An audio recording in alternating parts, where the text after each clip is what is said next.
মাঝে মধ্যেই আমি ছোট, ছোট টুকরো কাপড় থাকলে পরে ছোট, ছোট টুকরো কাপড়গুলোকে কাজে লাগিয়ে এরকম গোপালের আ জন্য জামা বানিয়ে নিই।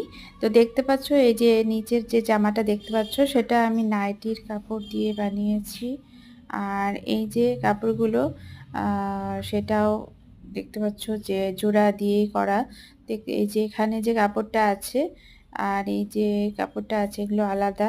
আলাদা, আলাদা কাপড়কে মানে জোড়া দিয়ে, দিয়ে করেছি। এই যে জামাটা আছে আর এই জামাটা পুরোটা কিন্তু এক কালার দিয়ে করেছি। আর তারই বেঁচে যাওয়া কাপড় দিয়ে এই যে এই দুটো জামা আমি জোড়া দিয়ে করেছি।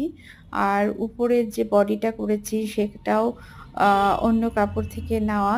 তো এভাবে ছোট, ছোট টুকরো কাপড় যদি বেঁচে যায় তো এইভাবে আ আ জামা তৈরি করে নিতে পারো। ফিতার জন্যও আমি আলাদা কাপড় নিয়েছি। তো দেখতে পাচ্ছ কত সুন্দরভাবে এগুলো